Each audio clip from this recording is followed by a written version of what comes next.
आज दिनांक 31 मे.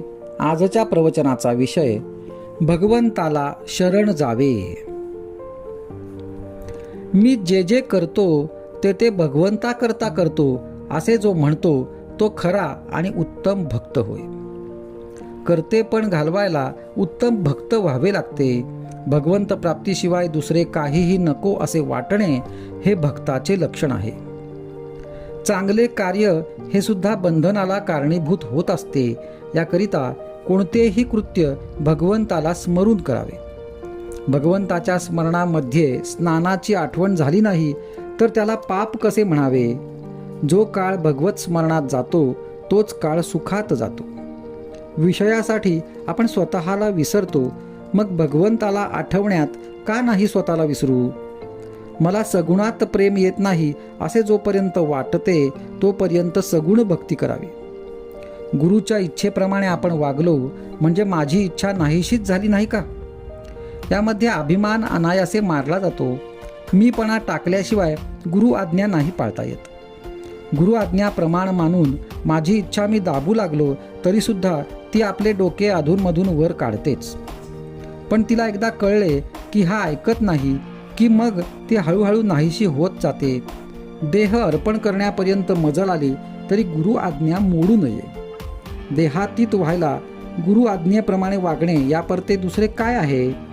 मी देही नाही असे म्हणत राहिला तर माणूस केव्हा तरी देहातीत होईल. आपला धर्म आणि नीती सांभाळावी आणि सत्संगतीने राहण्याचा प्रयत्न करावा. संत आणि प्रापंचिक दोघेही प्रपंच करतात, पण प्रापंचिक कर्तेपणा आपल्याकडे घेतात तर संत राम करता असे म्हणून प्रपंच करतात. कर्तेपण तुम्ही आपल्याकडे घेतलेत तर सुखदुःख भोगावे लागेल.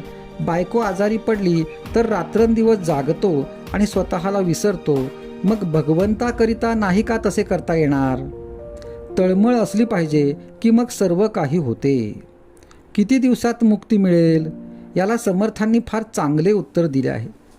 ज्या क्षणी भगवंत स्मरणात स्वतःला विसराल त्या क्षणी मुक्ती मिळेल. स्वतःला विसरणे म्हणजे निर्गुणात जाणे. कृती करणाऱ्याचाच वेदांत खरा असतो. मी विद्वान आहे असे वाटू लागले की भगवंताचे भजन करण्याची लाज वाटते. याकरिता सतत भगवंताच्या नामाचा सहवास ठेवा. सहवासाने माणसाचे सुद्धा प्रेम जर वाढते तर भगवंताचा सहवास केल्याने त्याचे प्रेम नाही का येणार. भगवंताला शरण जावे आणि त्याचे होऊन राहावे यातच सर्व धर्माचे आणि शास्त्रांचे सार आहे. आजचा सुविचार. देहाहून व मनाहून आपण निराळे आहोत म्हणून नाम घेत तसे वेगळे राहण्याचा प्रयत्न करावा. जे कशानेही साधले नाही ते नामाने साधेल.